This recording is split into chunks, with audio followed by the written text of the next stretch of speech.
These are 4 characters from a book. As a matter of fact, these 4 children have become sort of famous. I'll give you their names and you see if you can guess the book.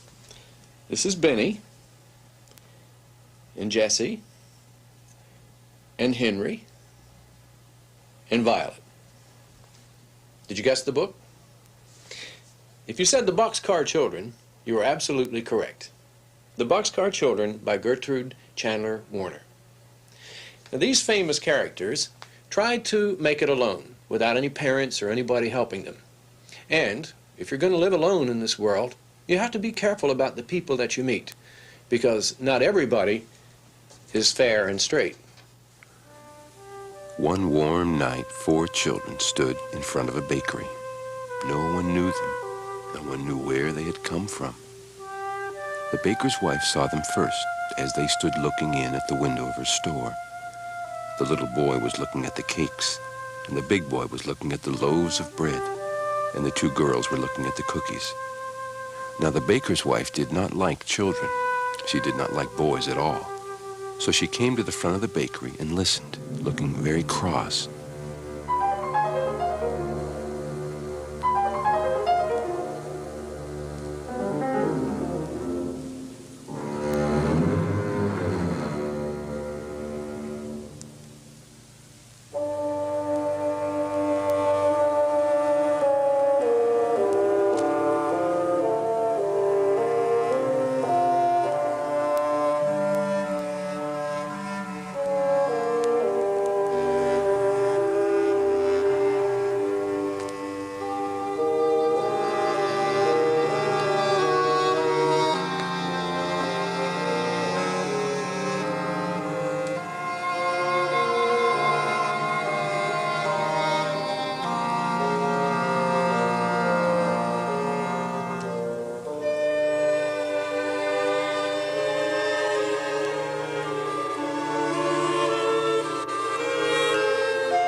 "The cake is good, Jesse," the little boy said.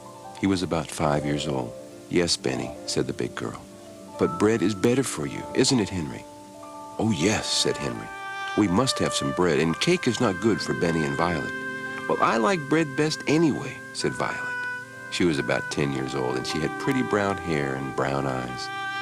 "That is just like you, Violet," said Henry, smiling at her. "Let's go into the bakery. Maybe they will let us stay here for the night." The baker's wife looked at them as they came in. "I want 3 loaves of bread, please," said Jessie. She smiled politely at the woman, but the woman did not smile. She looked at Henry as he put his hand in his pocket for the money. She looked cross, but she sold him the bread. Jessie was looking around too, and she saw a long red bench under each window of the bakery. The benches had flat red pillows on them. "Will you let us stay here for the night?" Jessie asked. "We could sleep on those benches, and tomorrow we would help you wash the dishes and do things for you." Now the woman liked this. She did not like to wash dishes very well. She would like to have a big boy to help her with her work. "Well, where are your father and mother?" she asked. "They are dead," said Henry. "We have a grandfather in Greenfield, but we don't like him," said Benny. Well, Jessie put her hand over the little boy's mouth before he could say more. "Oh, Benny, keep still." "Well, why don't you like your grandfather?" asked the woman. "Well, he's our father's father, and he didn't like our mother," said Henry. "So we don't think he would like us. We are afraid he would be mean to us." "Well, did you ever see him?" asked the woman. "No." "Well, then why do you think he would be mean to you?" asked the woman. "Well, he never came to see us," said Henry. "He doesn't like us at all." "Well, where did you live before you came here?" asked the woman. But not one of the 4 children would tell her. "We'll get along all right," said Jessie. "We just want to stay here for only one night." "Well, you may stay here tonight, and tomorrow we'll see what we can do." Well, Henry thanked her politely. "We are all pretty tired and hungry." The children sat down on the floor. Henry cut one of the loaves of bread into 4 pieces with his knife, and the children began to eat. "Oh, delicious," said Henry. "Well, I never," said the woman. She went into the next room and shut the door. "I'm glad she's gone," said Benny, eating. "She doesn't like us." "Shh, Benny," said Jessie. "She is good to let us sleep here."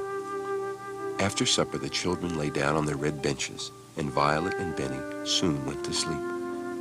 But Jessie and Henry could hear the woman talking to the baker. She said, "I'll keep the 3 older children. They can help me. But the little boy must go to the children's home. He's too little. I cannot take care of him." The baker answered, "Very well. Tomorrow I'll take the little boy to the children's home. Well, we'll keep the others for a while, but we must make them tell us who their grandfather is." You see what I mean now about being careful around strangers. It's lucky that Henry and Jessie hadn't gone to sleep. They overheard what the baker and his wife said, and they knew that they had to get out of there right then. Well, they woke up Violet, but poor little Benny just couldn't wake up, so Henry had to carry him. And together, with $4, 2 loaves of bread, a bar of soap, and a bag of clean clothes, they ran away from the bakery. They traveled all night long, and when the sun rose, they found themselves in the country. And in the country, they found a nice, comfortable haystack, where they all made beds and slept all day long. You see, they decided it was best to travel at night, when nobody could see them. They knew that the baker and his wife would be out looking for them. The second night, they found themselves near a woods. They went into the woods and made nice beds out of pine straw. But that night it was very, very hot, and they noticed that clouds were covering the moon. They sensed that a storm was coming.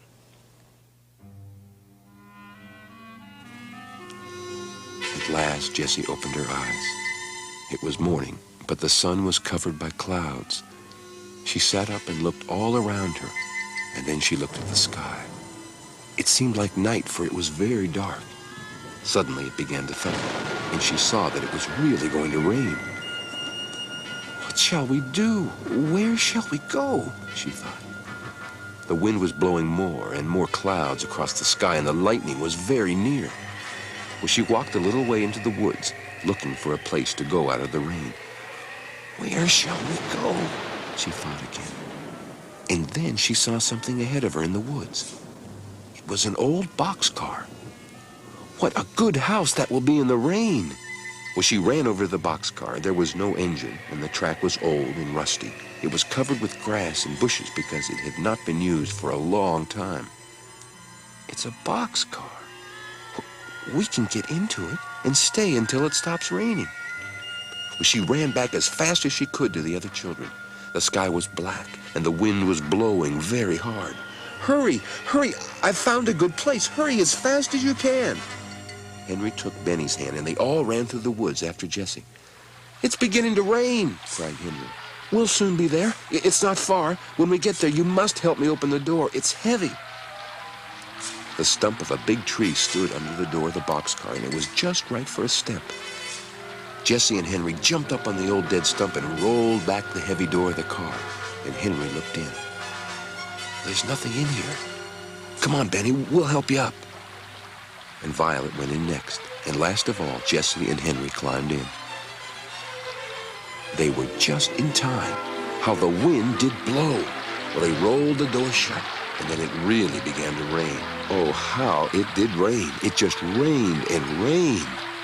The children could hear it on top of the boxcar, but no rain came in. Oh, what a good place this is, said Violet. It's just like a warm little house with one room. After a while, the rain and lightning and thunder stopped, and the wind did not blow so hard. Then Henry opened the door and looked out. All the children looked out into the woods. The sun was shining, but some water still fell from the trees. In front of the boxcar, a pretty little brook ran over the rocks with a waterfall in it. What a beautiful place, said Violet. Henry, cried Jessie, let's live here. Live here?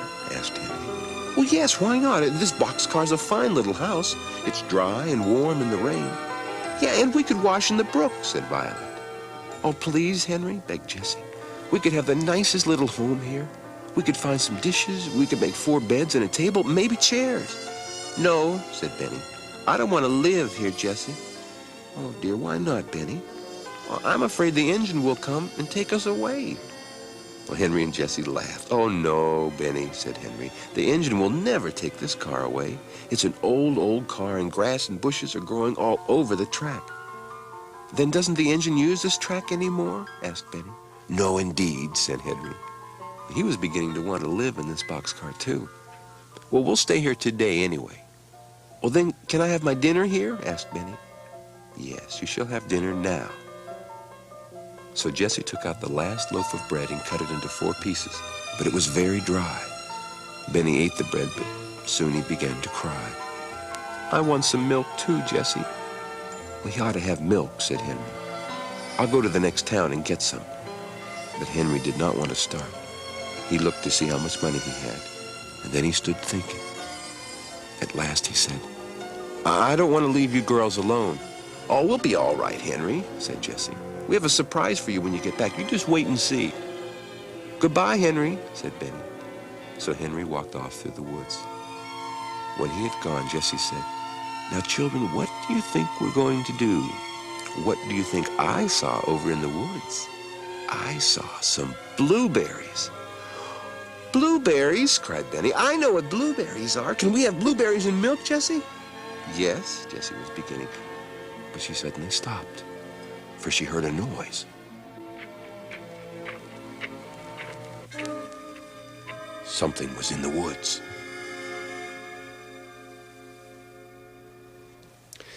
So now the children at least have shelter.